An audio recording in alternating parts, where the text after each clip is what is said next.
year biomedical engineering student at Georgia Tech in Atlanta. And I was also a research intern for Dimer. And I'll be talking about a novel method of applying UVC to eliminate the canyon wall effect in textured healthcare services. So just an outline of what I'm going to be talking about today is, first I'm going to kind of go over what healthcare services look like and what healthcare environments look like in general and what kind of services exist. And then going on to explain what the canyon wall effect actually is, and then how we tested that theory of the canyon wall effect and what the recommendations are for future UV disinfection in hospital rooms. So to begin with characterizing what hospital environments look like, I want to point you to these 4 different pictures of different hospital rooms. You can notice here that there's a lot of different types of fabrics and surfaces that exist in hospital rooms, most all of these being textured. So for example, the bed frame is possibly one type of plastic and the computer frame can be a different type of plastic. And you can notice the wood, there we go, and the wood and different types of fabrics within the hospital room environment. And the reason I point this out is because it's important to disinfect your hospital room, obviously between patient use, because there exist hospital-acquired infections such as C. diff, such as MRSA, causing around 70,000 deaths per year by patients who contract hospital-acquired infections due to improper disinfection of the hospital room. And so to combat this, there's chemical and UV disinfection, and obviously UV disinfection is a necessary step because of its efficiency, because of its safety for healthcare workers, and also its effectiveness over chemical disinfection because you won't necessarily miss a bacterial or viral colony, but with chemical, you're very liable to missing colonies that are on a surface. However, with this effectiveness, there are a few considerations that you have to take into account when disinfecting hospital rooms. And so the first consideration is your UV lamp strength. As you increase the amount of UV fluence that you're putting out, you're going to be able to kill more bacteria. But this comes with a caveat because of the other 2 variables that go into UV disinfection, and that is surface roughness and incident angle. Surface roughness being how textured your surface is, and I'll go into a little more detail about that in a second. But the second is your incident angle, and that's essentially where your UV lamp is placed in relation to your surface. And this is also dependent on how textured your surface is. And so when you're understanding how textured your surface is, look at this first picture on this left here. This is a picture of stainless steel with different types of finishes. Stainless steel is traditionally thought to be a very smooth surface, but with a different finish, different manufacturing, you can have a very textured surface. The second picture in the middle is an enlarged view of a typical textured surface that exists in healthcare settings. And even in this picture, you can notice that there's shadowing that's going on. I point out the shadowing because that's where bacteria are going to lie. And so both of these types of textures are very hard to quantify because texture has a lot of randomness that goes into it. You can notice in this picture on the right that there's roughness, there's waviness, all of these different variables that go into quantifying what texture is. Thus, it's really hard to control for texture in a hospital room. We can't just change all of the materials in a hospital room when disinfecting. So we have to look towards where your UV is placed to be able to maximize the amount of germs that you're able to kill.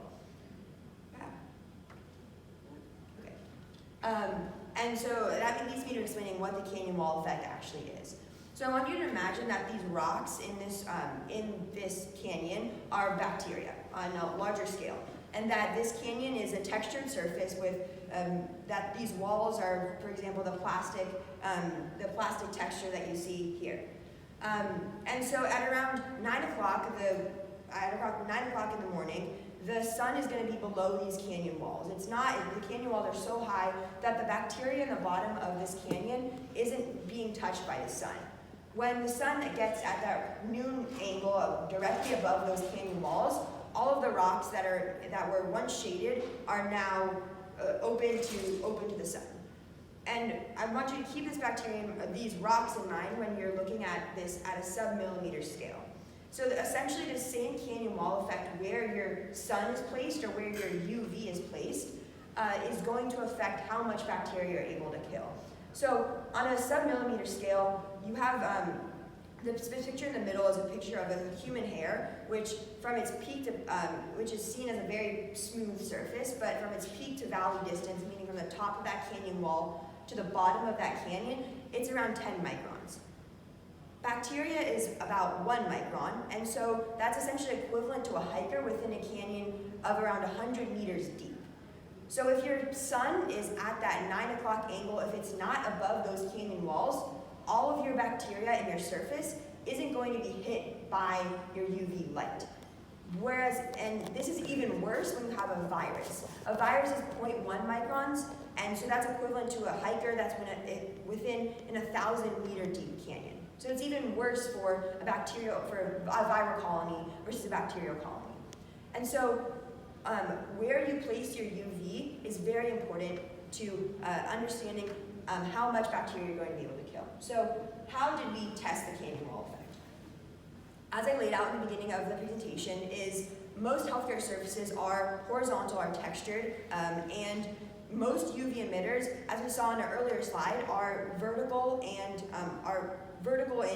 and perpendicular in relation to a lot of the horizontal surfaces in the room.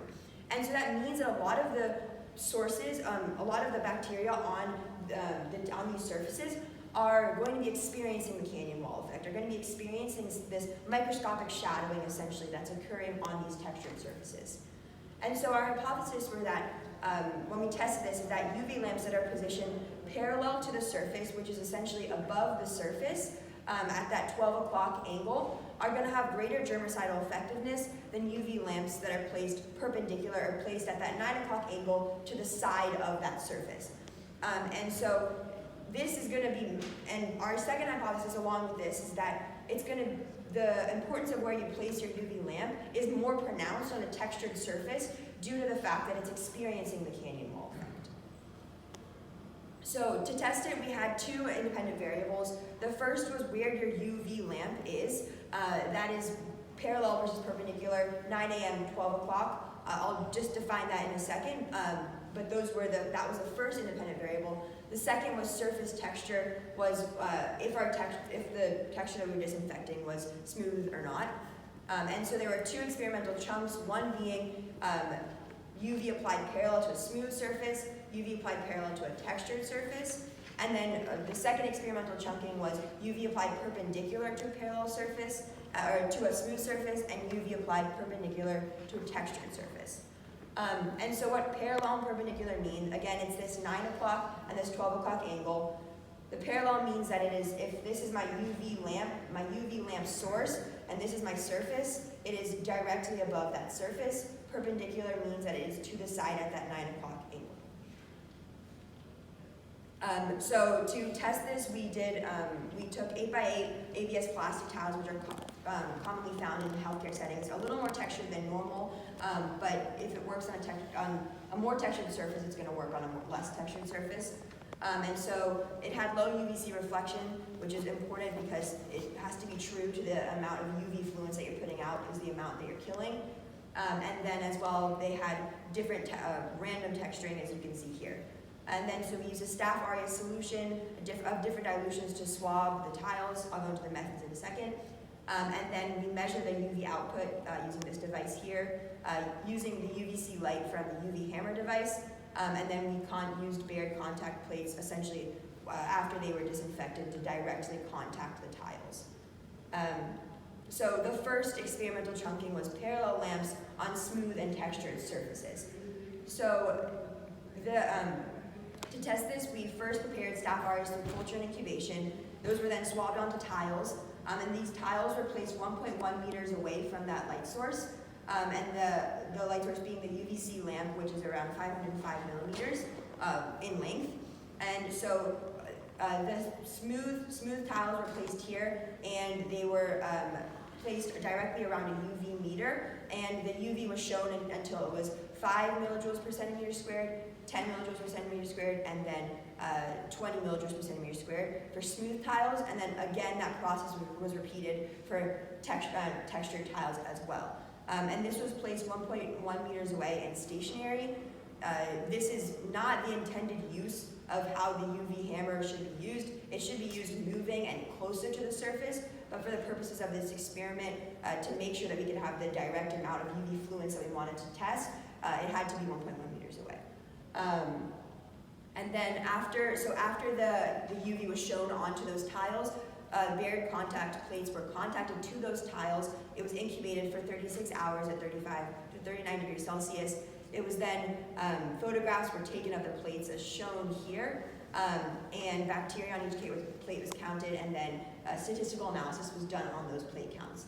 I want to note that this is on a smooth surface from above at the lowest UV fluence that we tested. I'm pointing this out because you're going to see a direct comparison in a few slides with what it looks like from the side. So the second experimental chunking was perpendicular lamps on smooth and textured surface.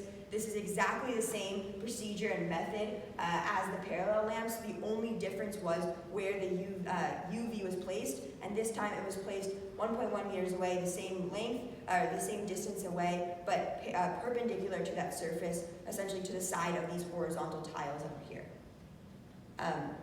And so the same exact process again was heated, and you can notice here that this is on a smooth tile at the lowest UV fluence, and you can already notice how much more bacterial growth that remained on those tiles versus when you placed your UV above. So let's look into more detail on what the results actually showed. So for smooth surfaces, I want to point out one thing before I get into this. To have a good disinfection rate, it's around a log 3 to 4 kill for staph bacteria. So when you have, on smooth surfaces, when it was placed perpendicular to the side, you barely, even at the highest UV fluence, you barely got a log 3 kill, which is sufficient enough. But it's not good enough, and not good enough for when you're disinfecting a hospital room and ensuring that your patients are going to be safe when they're transferring between different patients. Whereas for parallel, you notice that it began at around 3.7 log reduction kill in bacteria. So already from the bat, at the low UV fluence, you're getting a better kill of bacteria. And the difference between this is 150 times difference in the amount of bacteria that you're able to kill. And so this is even on a smooth surface that is experiencing minimal canyon wall effect. You can still notice that perpendicular is worse at being able to kill more bacteria. But for textured surfaces, this difference is even more maximized. There's a 500 times difference between parallel and perpendicular UV placement for textured surfaces. And the reason being for this and why this is even more maximized in smooth surfaces is because this canyon wall effect is occurring on these textured surfaces.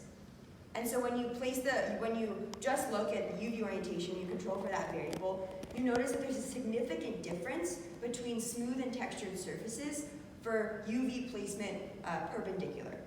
Whereas when it's placed parallel, there's no significant difference. And this is essentially the crux of the argument, is you see that these curves are essentially become the same exact thing, which means that the effective texture on the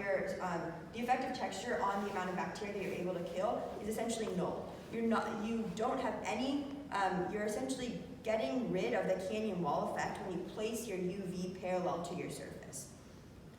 And so in conclusion, we found that there's 150 times reduction in smooth tiles when you place it parallel versus perpendicular, and this is even more maximized for textured tiles when you place it perpendicular versus parallel. And that there's a significant difference between smooth and textured tiles when your UV is applied perpendicular at the same dosage. But there's no significant difference between smooth and textured tiles when it's applied parallel, which means that the UV applied parallel is eliminating the canyon wall effect at the same amount of UV that you're able to put out.